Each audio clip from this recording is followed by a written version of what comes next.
Namaskaram girls. Today we are going to learn the welfare definition. Earlier we learned about what is microeconomics and the nature of the subject and the four major definitions, that is Adam Smith's wealth definition which belong to classical era, and Alfred Marshall's welfare definition which belonged to neoclassical era, and Lionel Robbins' growth definition belongs to New Age, and the last one, Paul Samuelson, Lionel Robbins' scarcity definition belonged to New Age, and Paul Samuelson growth definition belonged to modern age.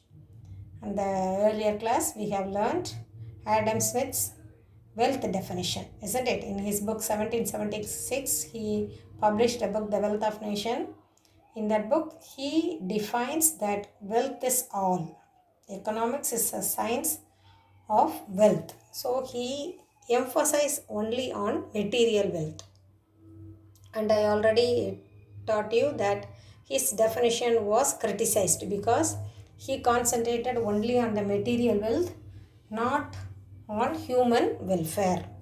So to eradicate that, to reduce that criticism, Alfred Marshall, he defines a welfare definition. Alfred Marshall, he belonged to the year between 1894 and 1924. In the year 1890, he published a book, Principles of Economics. So in his book, he told that economics is nothing but it is the study of mankind, and it also study the part of an individual and also the social actions which is mostly connected with attainment and with the use of material request of well-being. So it not only talks about the wealth, he also talked about the individual who is using the wealth for his betterment. And he told that economics is, on the one side, it talks about the wealth, on the other side, it talks about the men. It talks about the study of man, that is human welfare. So economics has two sides. On one side, it talked about the wealth. On the other side, it talked about human welfare. Without both sides, it won't be value. We cannot study the one side of economics. We should also consider the other part of the economics, that is human welfare. So his definition mainly emphasizes on three features. The first one, he told that economics does not treat wealth as be all and end all. Wealth மட்டுமே எல்லாம் சொல்லக்கூடாது. Wealth is all. Be all end allனா அதிலே ஆரம்பித்து அதிலே முடிஞ்சிரும் அப்படின்னு சொல்லக்கூடாது. Economics is not talks about wealth which is be all and end all. Because man promotes primarily health, not wealth. Usually the people, they give much importance to health, not to wealth. So that is his definition. His definition emphasizes that people, they used to give much priority, much preference to health, not to wealth. And the second point, the economics contains the concerns of ordinary people. It also talks about, I already told you, it talks about the people, society, and the people, they usually, they moved by love and affection only. They always lead their life only by the love and affection, not by money, isn't it? People, those who are showing interest, love and affection to them, they will move on with them easily. But nowadays it has been changed, isn't it, girls? But he belongs to new classical era, so he said that people they barely depend on love and affection, not on money. அதாவது மக்கள் வந்து அன்புக்கும் இதுக்கும் தான் கட்டுப்பட்டு செய்வாங்களே தவிர பணத்துக்கு ஆசைப்பட்டு அவங்க சொல்கிறபடி கைடு பண்ணி டைரக்ட் பண்ண மாட்டாங்க அப்படிங்கிறத அவருடைய he told. But nowadays it has been changed, isn't it, girl? The people one who has money only leading, so he is directing all the people. But in his era, in his period, that is fact. Old people எல்லாம் நீ கேட்டேன்னா அப்போ வந்து அந்த பாசத்துக்கு தான் கட்டுப்பட்டு எல்லாம் செய்வாங்களே தவிர பணத்துக்கு வந்து அடிமையாக மாட்டாங்க. So that only he emphasize people they moved only by love and affection, and they are directed and guided by love and affection, not by money. So he Adam Smith சொல்கிற அந்த மணி வச்சு எதுவுமே நடக்க போகிறதில்ல அப்படின்னு சொன்னார்.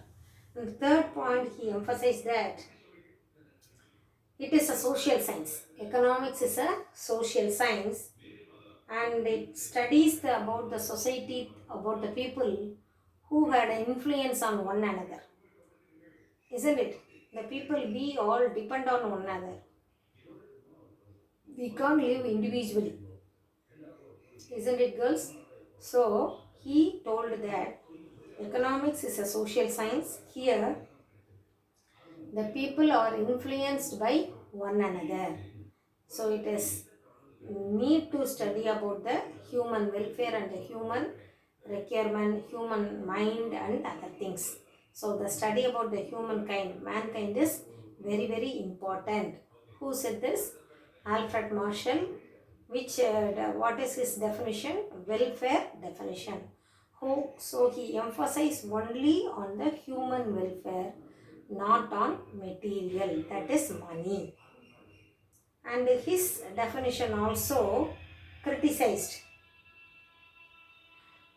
Adam Smith talks about only wealth, so they told that he talked about only the material thing, not the human welfare.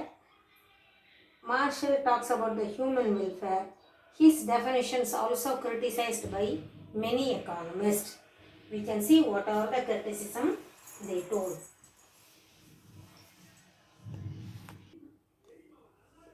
So Alfred Marshall's definition is criticized by the following points.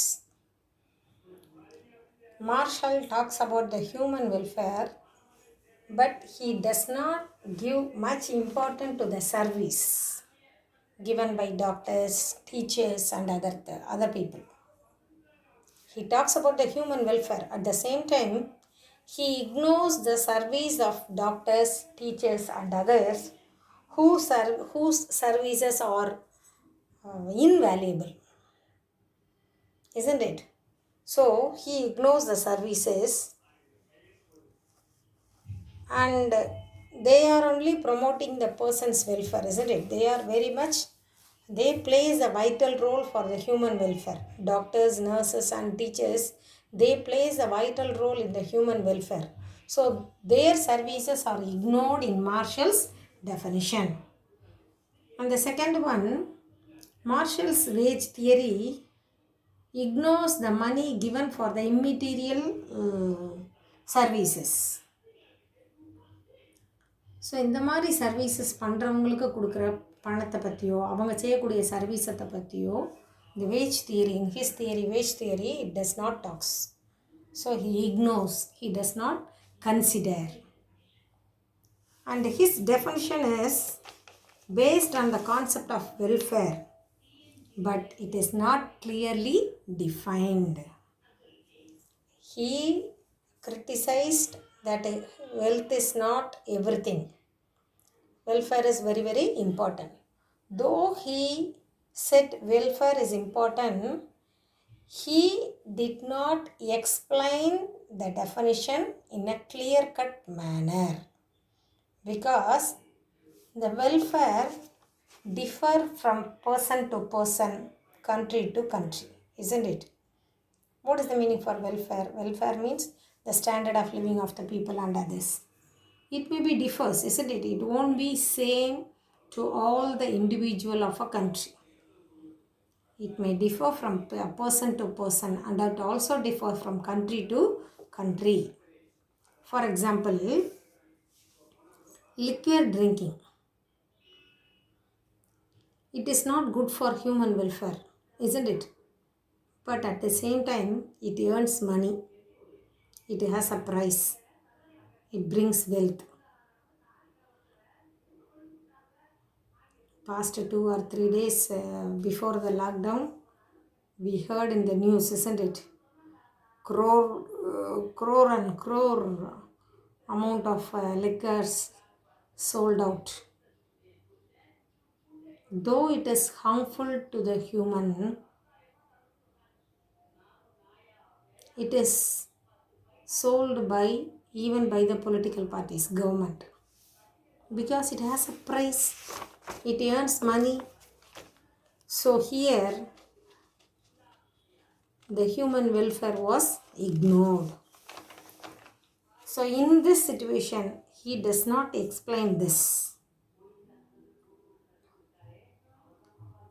So they are not bringing the human welfare, but they had a price and they earn money to the country. And the last one, welfare means happiness, comfortable living.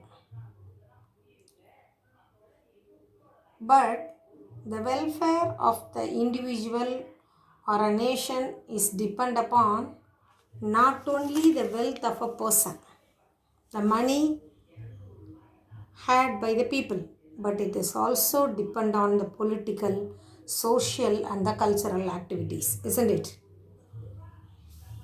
Do you understand that? வெல்ஃபேருங்கிறது happiness, கம்ஃபர்டபுளாக இருக்கிறதுன்னு சொல்கிறோம்.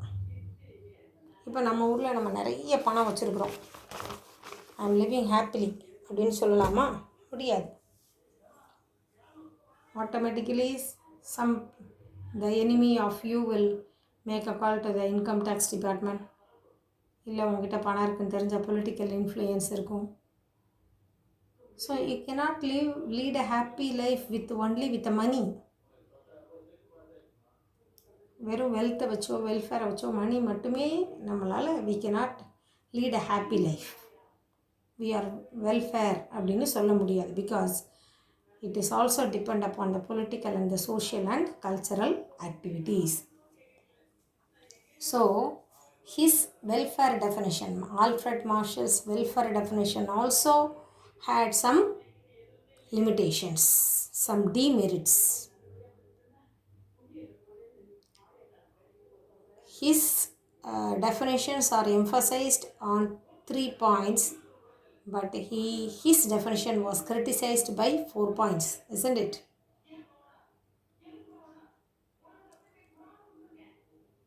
So Alfred Marshall's welfare definition also criticized.